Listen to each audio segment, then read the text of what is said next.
Fear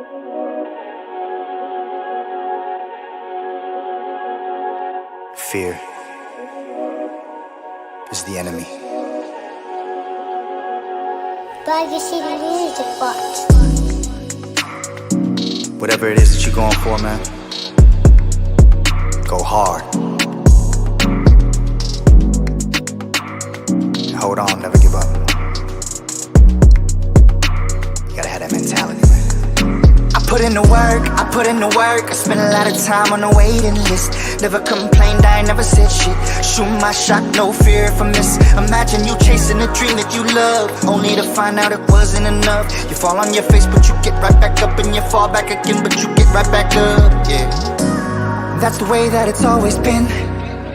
Don't nobody care about the grind but you. Nobody putting in the time but you. Make up your mind who you wanna be. I know who I am, I know what I want. Live by 2 words, mama mentality.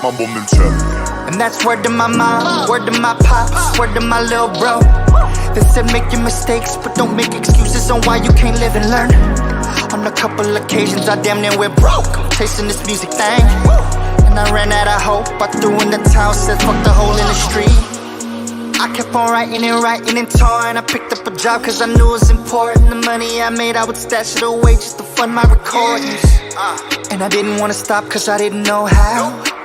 I would lay in my room by myself late at night and I finally figured it out. I just wanna be the best version of me, make all the music that I wanna make. I don't care what nobody gon' say. You miss all of the shots you don't take. And the answer is no, if you don't ask. If it gets hard, this too shall pass. God is my witness and he got the plan. He got the plan. I put in the work, I spent a lot of time on the waiting list. Never complained, I ain't never said shit. Shoot my shot, no fear if I miss. Imagine you chasing a dream that you love, only to find out it wasn't enough. You fall on your face, but you get right back up. And you fall back again, but you get right back up, yeah. That's the way that it's always been. Don't nobody care about the grind but you. Nobody putting in the time but you. Make up your mind who you wanna be. I know who I am, I know what I want. Live by 2 words, mama mentality. Yeah. Remember, man, you only in competition with yourself. Enjoy the journey. Enjoy the process. Pleasure and pain. R.I.P. the greatest. 0824.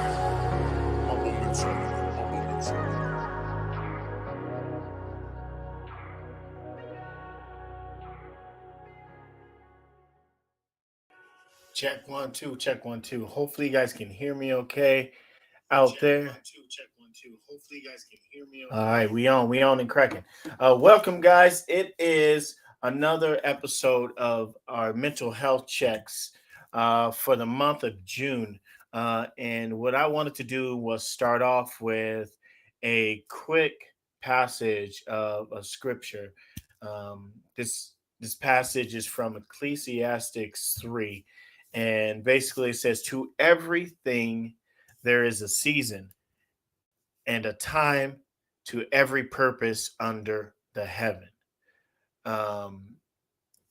We're talking about seasonal changes and how it correlates with our mental health. And so I'm really excited to have this conversation. I have a special guest in the house. Obviously, y'all know I've been trying to get this brother on for a minute, and I have finally done it. He's been moving and grooving, making a lot of positive choices in our community and the community surrounding. I got his first book, Pro Se, but I am waiting for Prolific Hustle. That's the one I'm going for next.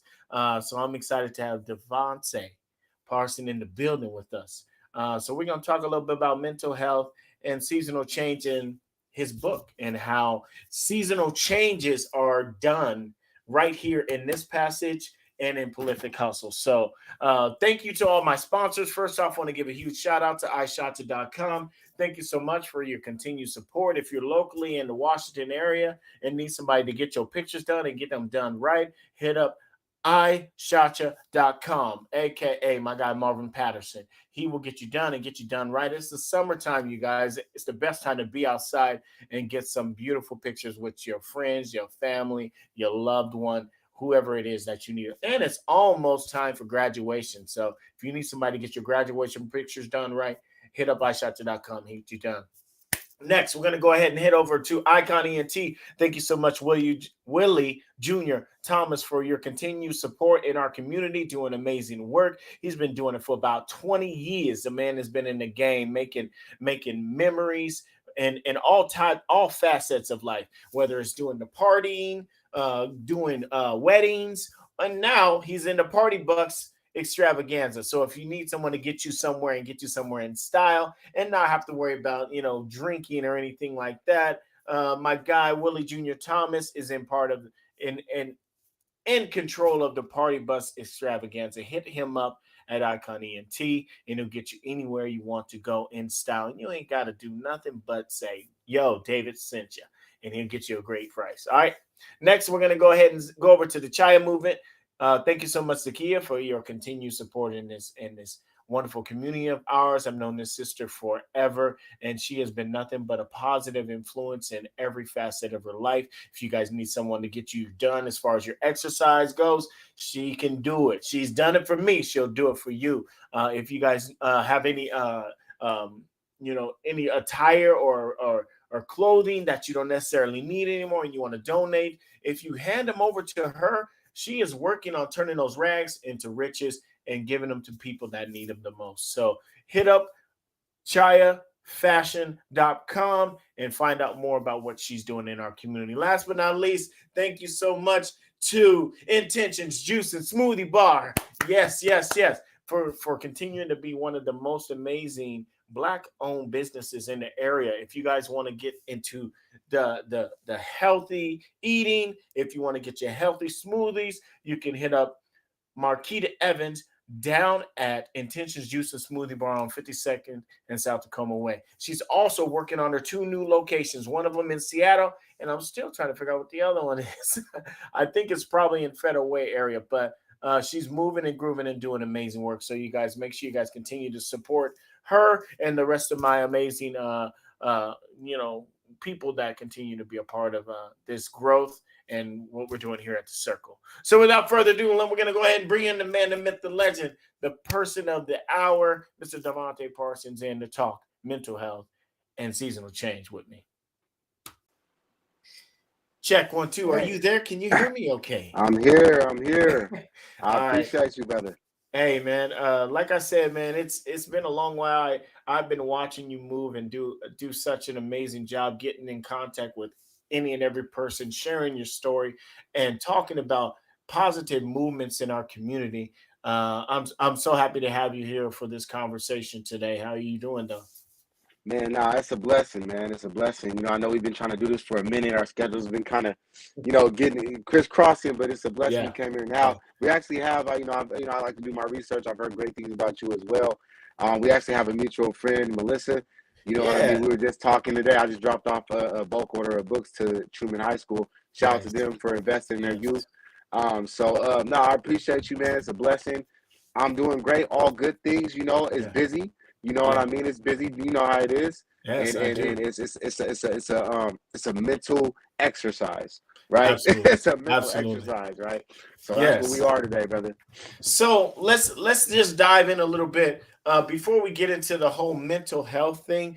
Why don't we just touch on a little bit about you for the viewers that are going to be popping on because they're slowly making their way in. Just tell them a little bit about yourself, your journey. Tell them a little bit about how you got to the place where you are today as such a nice pillar, a great pillar in our community, talking to these kids and the youth and sharing your story.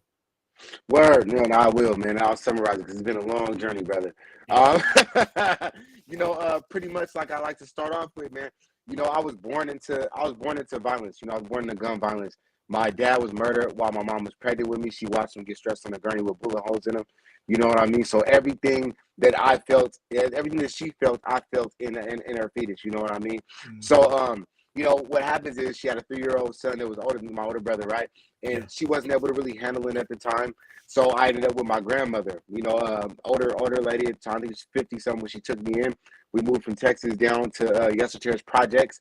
I don't know how many people know about it, but you know, in the 90s, it was a real rough area.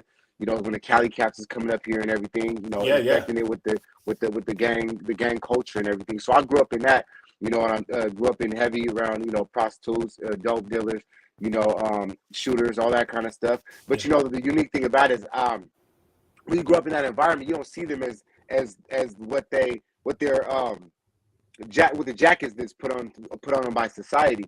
We see them as big brothers and big sisters. Like the dope boys is the one that was helping give us some money so we can buy food for our family, helping my grandma get bread to go on a little spaghetti or whatnot. You know, the prostitutes was braiding my hair because Nanny couldn't afford my hair to get braided. You know what I mean? And so the shooters was chasing out dudes that was coming to their but to rob the kids. So it's like we see in a different perspective, right? And you know, I grew up looking up to that, and eventually, you know, I got engulfed in that culture. I got infected by the violence. You know what I mean? And decided that I wanted to be a part of be a predator and not the prey. And I hate to put it in that sense, but that's what it was. You know, you get abused long enough to start abusing stuff. You know, you can't. I decided I wasn't gonna be the one to get beat up on and punked on or nothing like that. I'm gonna be the one to do it if that's gonna be the case. So I fell heavily into the gang culture. Hopped off the porch when I was 12 years old. You know, by hopped off the porch, it means that, for those who may not know, hopped off the porch means you get heavily involved in the gang culture, of that shooting, fighting, stealing, robbing. I jumped off at 12 years old, got active. At 14 years old, my grandma was taken to prison because she had went to prison way back in the day and escaped and changed her whole. Wow. I didn't know her real name until I was 14, bro. Like she had lived under her fake alias. Like she had lived under her fake alias the whole time. Grandma was hood, huh? Grandma was with it, man. You know, out there in Texas, crazy. Man. you from Texas? Yeah. Born in Texas, raised in Seattle. But you know, all my family was raised out in Texas, back down south. Yeah. So, you know what I mean? So in the whole time, you would have never known. She taught me all the manners and things that I needed. However, the thing about it, when you walk into society, it doesn't matter what you're being taught per se, because it's not social currency in your neighborhood. That can matter later. The seeds are important to be planted, but when you walk into the garden, if all you have is weeds, you'll get choked up by them, and that's what happened to me. And so later on, I fell into the juvenile over and over. Grandma's gone. I stayed with my mom for a little bit. She had moved out there. You know, that didn't work out. I don't know if she kicked me out or I left. I don't remember, you know what I mean? But somewhere at some point, I went back to the hood, and that put me more into the street culture even more. Ended up in juvenile prison. Got out, went to prison one time, had my daughter, and then got out, got back into it, you know, heavier. And so like it's like the snowball effect is getting worse, getting worse, and to the point like I don't even know what's going on. I'm just engulfed in this darkness, right? I got all these guns around me, I got this money around me, I got this girl I shouldn't be with. The girl I was with was actually my brother's ex-girlfriend, right? And so and it wasn't like toxic it was, right? This is how toxic this was. It's like she was from the hood too. So when we walk out the door, we're not checking on her like, babe, you got everything. It's like, babe, are we bringing the big gun today? Are we bringing the K today? What are we bringing today? All right, babe, let's go. Like that's what turned her on. You know what I mean? And so we was all trying to be on some Bonnie and Clyde stuff. Yeah. And so I'm 22 years old at this point. You know, I fast forward as much as I can. But I'm 22 years old at this point. I'm in golf. I got the most money I've ever had, which wasn't a lot of money, right? But to me at that time, it was a lot of money. But it was enough for a young cat. It was enough. It was enough for a young cat. So for me, it was economic development. In my position, I'm like, oh, I got more money. I got more money than my peers right now, right? Yeah. Now I got a bunch of guns. So to me, that was power. You know what I mean? So I got power, I got guns, I got influence, I got respect, and that leaves this ball of ego that's ready to explode. So one night we go out on a double date with my partner and his girlfriend at the time. We go out to a thing and we get into it with these guys, and we, you know that first nature that I know about, I react in that manner. But think about it, right? And I just want to add this in there for the people that are listening, especially working with these young folks, is when you come from a selected environment, right? You're only given a certain amount of tools in your toolbox, and it's like that saying. It's like if you only know about a hammer, everything's going to be a nail to you. So when a situation occurs, you're going to react based on what you have in your toolbox. So when these guys are asking questions, which could have been harmless questions, but all I know is I'm conscious because you're asking me where I'm from where he's from. All right, let's get to fight. Let's skip all the extra stuff. We get to fighting and squabbling and whatnot. Yeah. They said that they're gonna go do some more stuff, get some more friends, and make something else happen. So I was like, okay, well, let me react with this next level. We went and got guns and shot the whole club up, right? Oh. And so before I knew it, later on that night, I got caught across the street with the guns in the seat. My girlfriend was the driver, so she got arrested too. My homeboy was in the back. He was shooting with me, and his girl was in the back. They arrested us all. Yeah. Look, by Monday, it was Saturday night, we got booked. By Monday, I was charged with 4 attempted murders, unlawful possession of a firearm. No, 4 attempted murders, drive-by shooting, and unlawful possession of a firearm. And by the next week, I had 8 attempted murders, drive-by shooting, unlawful possession of a firearm. Wow. I had just got released for 3 robberies, right, from prison. Yeah. When I was 20. And then before that, I got out of juvenile prison for robbery, and I had a slew of gun charges, shootings. I was investigated for multiple homicide, all kind of crazy stuff, right? So they had it in for me, right? They already had it in for me at this point in time. And so I'm sitting there and I'm like, God damn. Excuse my language. I'm like, what just happened here? You know, what just happened here? So I'm 22 years old with all this stuff going on, all these charges. I don't know what to even do with. And I'm just like sitting there like, it's over for me. But what starts happening is after a few months, I'm seeing these young cats coming into the system, and they're just like joking and playing around. And it's like way pissing me off, to be real with you, because I'm like, bro, I'm facing the rest of my life, and y'all are just playing, going in and out. Y'all just teasing me. You know what I mean? Like, I wish I could be up out there or whatnot. But also, I was caring, right? I wasn't drunk, I wasn't high. I was able to feel a little bit again, right? My conscience was coming from up under all that dust that was in it. You know what I mean? So I started reaching out to some of these young dudes. It was one young dude in specific. This started my whole mentorship thing, right? One young dude, he had read in the newspaper my article, and he was like, bro, that was so gangster, bro. That was tough, bro. He was excited. He's like, bro, I read it. You walked up on him, and all this other stuff. And I was like, I said, that's cool, bro. But listen, I'm sitting there facing the rest of my life. I'm 22 years old. I got a 3-year-old daughter out there, and my son was just born while I was in here. I missed out on both her birthdays. I missed his birth. How gangster is that? You know what I mean? That's not gangster at all, bro. I might not go home. That's not gangster at all, bro. I went in broke. I lost everything. My best friend, the girl, he took the girl and had a baby with her. You know what I mean? All my guns broke in my house. After that, broke in my stash, but I have nothing. How gangster is that, bro? Right. Absolutely. And it allowed me to listen. So I started building with the young brother. And then when he started allowing me to build him, his friends started coming around because he was active in the streets. His friends started coming around because in my relationship to him. Then I was able to start giving them guys top ramens and stuff to read books. Because I was starting to read. Then I started giving them honey buns and stuff to build vision plans, release plans. And I had never built one myself, but I wanted to see these young brothers do something better with their life in case I didn't make it out. So I started doing that with them, and that's where I started learning about what I had never had a mentor. So that's what I started learning about mentorship and case management. Was I was sitting in that jail cell facing the rest of my life. And as time went on, what happened was I started seeing a little bit of hope. But I'm gonna tell you this is where my real hope came from, right? Okay. My son and my daughter came to visit me, right? My son's maybe 3 months old right now, 4 months old, and my daughter's there. And she comes in and she's like, Dad, she's like, so when are you coming home? And I'm like, I don't really know when I'm coming home, but I'll be home, baby. You know what I mean? So she was like, are you coming on Monday? And I'm like, nah. He's like, Tuesdays? Nah. It's like Wednesday? No. And Thursday? No. And I'm like, baby, look, listen, I don't know when I'm coming home. She went all the way to Sunday, bro. And I'm like, I don't know when I'm coming home, but I'll be home. This is what broke me, though. She told me this, bro. Listen. She said, Dad, that innocent fear but respect, you know what I mean? She's like, Dad, you've been in jail before, right? And I'm like, yeah, because she went to visit me last time I went to prison.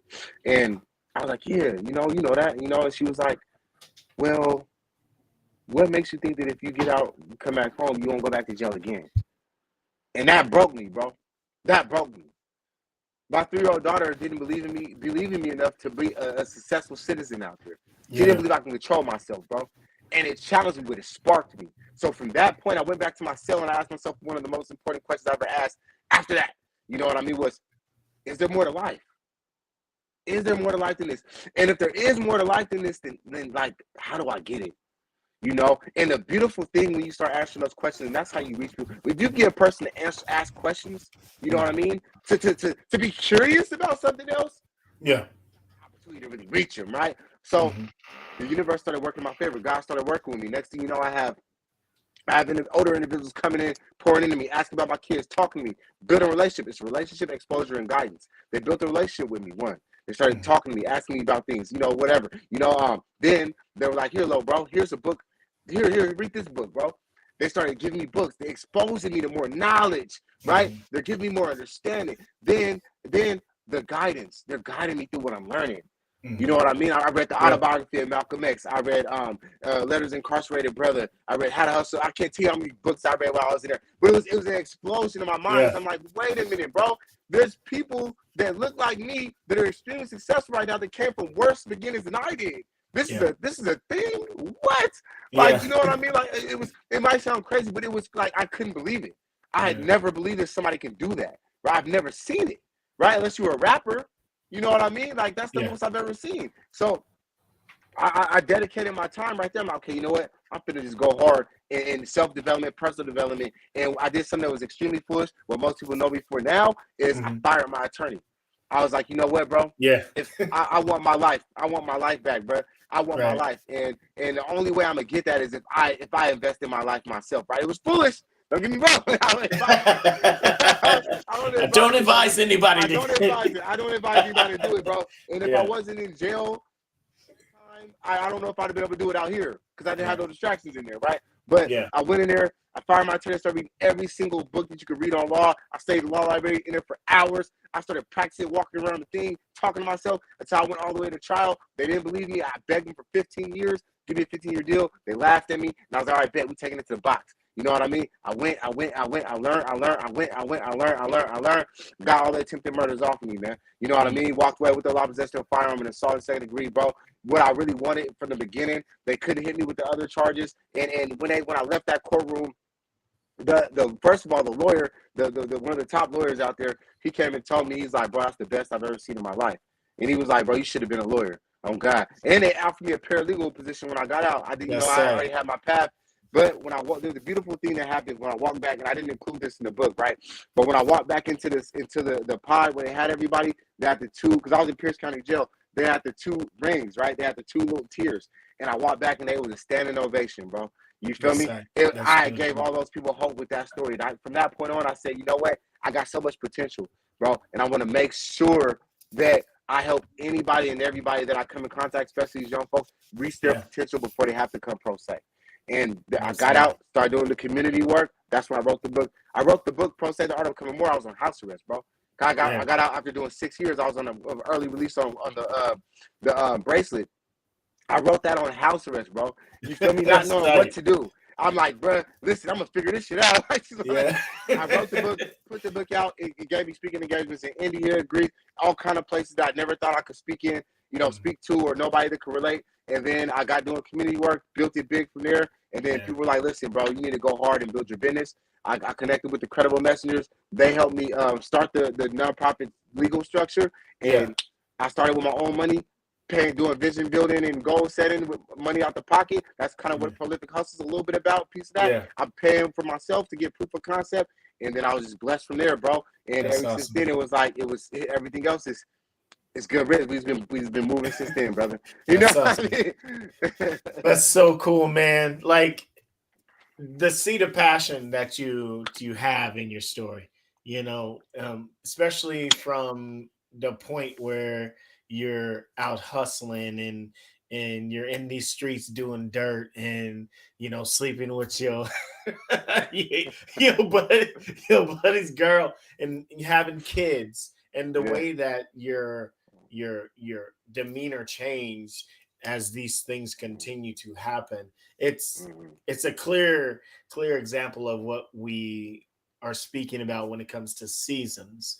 Like the biggest thing, obviously, to me, I would say from everything that you said, when it comes to sunny days and a changing of the season, is when your child said, you're not coming back. She didn't believe in you. Would you say that was probably a moment in your journey where you would say it was more of a winter fall season, and that was the turning point of you finding yourself to the sunny days? Oh yeah, man, that's when spring started coming. It was about April, May at that point. You know, that's when spring was coming in, man. Yeah. Before it was dark. You know what I mean? It was dark, bro. When things was falling off, it was dead. Absolutely. You know what I mean, brother? Exactly. I definitely say that. So to me, let me ask you, what got you to this place? And when you relive this whole period in your life, what was the one thing that made you decide to get involved in that situation? Because everybody has an answer for why they jumped in the game. My brother was in the game at 14 years old, and lost his life to that. He's not dead, but he's in the system, and hasn't recovered, and he's a year younger than me. And so he made a choice because he was dealing with situations at home, a father that was abusive and whatnot, to take his life elsewhere, where he found a family, even though it was the wrong type of family. He found a family in these people, and so he followed wherever they went and did the things that they did, and now he's where he's at. But what was your journey? What was your reasoning for you deciding to go that route? Man, bro, honestly, it's kind of a little mix. You feel what I'm saying? But the family thing is a big piece of it, right? Yeah. I always felt like, per reflection, I was always looking to be a part of something that was bigger than myself. I actually really wanted to start something that was bigger than myself, but I didn't know that in the beginning when I look at past behaviors. But we started with the system. I was always told, well, even in the community, I was always told that I was a bad kid. You know what I mean? My grandmother never told me that. She always told me there's no such thing as a bad kid, but the community told me that, right? The parents told me that. They didn't want me around their kids. I was a bad kid. The school system told me that I was a bad kid. All these different things. So I had all these behaviors that I was exerting, and I was being reinforced saying I was bad rather than that I wasn't the behavior. You know what I mean? And addressing that behavior that was compiling me with the behavior. So in my mind, I was looking for something that could help me release that behavior with a group of other individuals that felt what I felt, Right. and so, which would be something like a family, right? Like you said, like a family. Yeah. So my deciding factor, right? Because I was always in the neighborhood. The pressure is always around you, right? Yeah. The pressure is always around you, and when you're seeing the pack go, just like a wolf, like the wolves. You see the pack move. You're at the dances with them. They're in a group together. They're fighting together. They're rocking. You know what I mean? I wasn't even excited about the money like that. But they was getting money. They had little stuff, but I was excited about the inclusiveness, the community. You know what I mean? And when I seen that, and how they were. How close they were and how they treat each other like the family I never had, because it's only me and my grandma. I came from Texas, right? Yeah. So the family I never had, I was like, yep, bet. Those are the people I want to rock with, right? Those are the people I want to rock with. And the deciding moment, and then, not to extend it too long, but I remember when I chose the actual hood I was from. There was multiple hoods I could have chose from in that neighborhood. Yeah. But how I chose is, I remember there's this older brother, RIP, is my older homie. He's dead now. But he used to play basketball with us, bro. This is the concept behind Pro Say too, fam. Look, from him. But he used to play basketball with us. He would play with the kids. He did with the young homies, like hooping. You know what I mean? He was like, he got out the joint. He was built. You know what I mean? Yeah, He had the chain on. He had the grill. You know what I mean? And he just like had this fearlessness in his eyes, bro. Like it was just like, I sound like him. He'd sit there with us and talk to us, pop it with us. You know what I mean? And I was like, I like him, bro. Like that. That's Absolutely. Like somebody. That's like a dad. You know what I mean? And that's when I was like, I want to rock with whatever he's a part of. And then he showed me his little partners, and I was like, damn, and that's how it went, bro. For sure. So let me, I'm going to read this little passage real quick, and then we'll jump back in. You tell me what you think about what you hear. Just give me your thoughts on it. And this is going into the mental health part of this conversation, but it says seasonal changes can have a profound effect on our mental health. The length of daylight, the intensity of sunlight, our diet, routine, how and where we spend our time are some of the many changes that accompany the shifting seasons. As late fall turns to winter, it's common for people to feel tired, unmotivated, and depleted. This is due to a lack of sunlight, which can cause seasonal affective disorder, a type of depression that primarily affects people during the fall and winter months, but also can occur in the spring and the summer. And that's all I really wanted to touch on. what's your thoughts on anything that you may have heard in that whole passage? Well, one, it's crazy because I was reflecting on that earlier this morning on my way to the gym. Mhm. And I was like, man, I remember going to the gym a few months ago and it'd be dark, Yeah. right? And I'm like, I didn't see this many people coming, you know? And I'm like, they weren't really out here. And I was like, but I'm like, dang, but what did it take? It took me more to do it then than it does now because it's lighter, right? And so, like, then it was, I'm coming out, wipe my eye. I'm like, all right, come on, let's go. I'm having to motivate myself more to get going. You know what I mean? Yeah. But now it's like, hey, sun's out, let's go. You know, let's get going. You know what I mean? Like, let's go pop it. You know, and so then when I thought about it, it made me think like, dang, bro, like, how do you break out of that, you know, to where it's like, regardless of what the seasons are, right? You're able to keep this mind, this mentality, this push through mentality, this motivational mentality, right? And so when I hear that, I hear it's spot on. You know what I mean? However, it's like, I think it's something that needs to be worked on and addressed because it's not healthy, in my opinion. Right. That's how I be. Yep. I think it's I think there is some truth to that as well. Maintaining consistency regardless of the season. I'm the same way. Like when I woke up this morning, it was probably about 7:15. The sun's already coming up. I'm like, yo, I want to get it in like right now. Come on. You know what I'm saying? Versus, you know, a couple months ago, you know, 7:15, it's still dark outside. I'm like, oh, I need to go back to sleep. You know what I'm saying? You know, I need to stay up in this bed, you know, give me a couple more Z's. It's like the mentality. If I'm gonna be about that, I need to follow the same routine and stay at it. Either pick a certain specific time or of the day and just stay at it regardless of the season, whether it's raining, snowing, hailing. You got to find time to take care of your mental, not just your physical, but your mental as well. Whether it's working out or it's, like you said, working out, reading, you know what I'm saying, educating yourself. And so I think that's definitely some truth to what you just said. And I think we all have to do that, you know, when it comes to reevaluating our choices in our life and the direction that we move in. And so I do appreciate that. Yes, for sure. So what is the next step for Mr. Pro Say? What do you have coming up that people can look forward to? I mean, obviously, the Prolific book is out. I don't have one on me. Can you kind of give them can you hit a brother up and let everybody know exactly how they can get in contact with you or you know, catch up and buy either Pro Say or Prolific Hustle? Yeah, no doubt. I got you, brother. One, I got you. Just send me a DM, man. I got you. I'll shoot it to you. Absolutely. But yeah, you can get both access to both books at prolifichustle.org. And just cause you're my brother, man, you my guy. If you shoot a message to me on Facebook, Davonte Parson, on Instagram, The Prolific Tay. I got you, man. I'll shoot you about 20% off discount, man. Absolutely. Put Circle Talk, DM me Circle Talk. I'll shoot you a 20% off discount. I have that going for at least the next week, bro.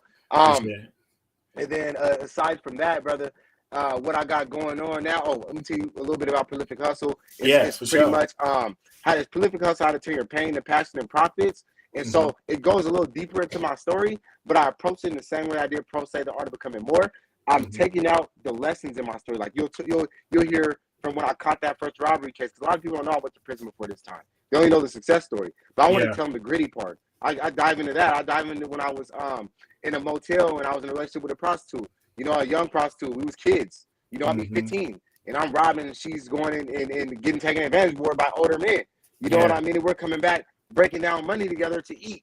You know what I mean? And every day. You feel what I'm saying? And I'm breaking that down, and then I'm taking different hustle points like, hey, look, what we learned was how to be resourceful in the time. Because we was able to go, she was able to get her makeup done, get free food, eat all day, get all these different things, all for free. And she taught me the game right there. And then I had to learn that. And now I learned how to be resourceful within the business stuff. But anyway, it's different sections: pain, passion, profits, picking out your pain points, how to flip them over, potentially turn them into passion, and figure out a way to build some money off of that and get profits out of it.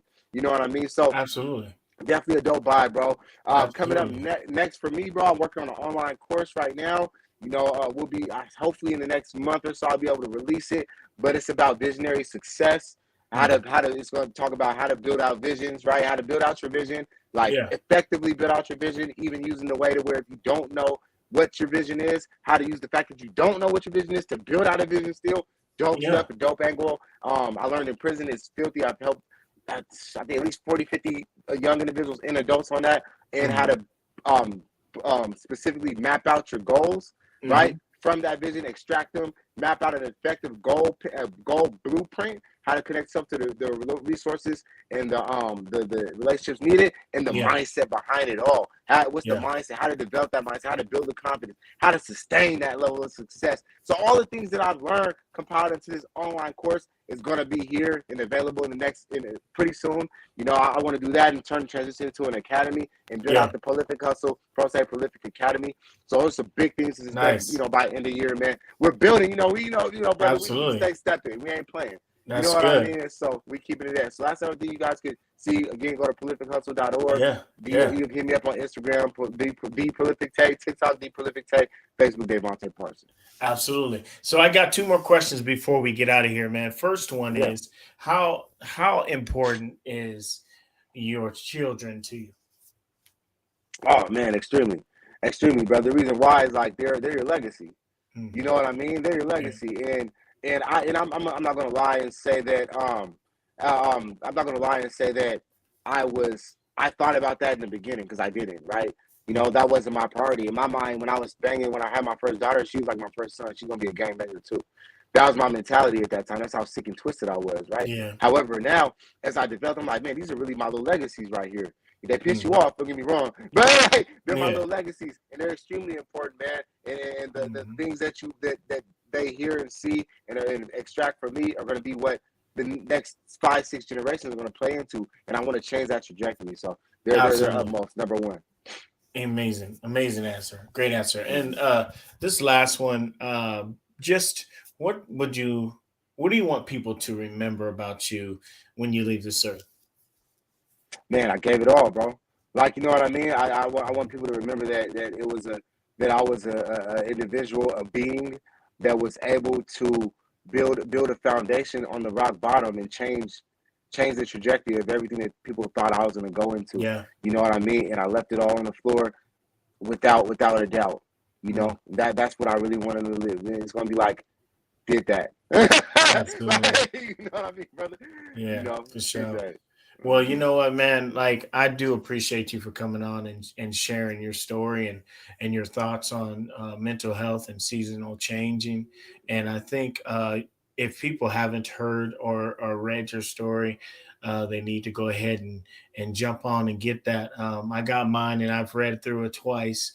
And I'm very impressed by the person that you are, very intelligent.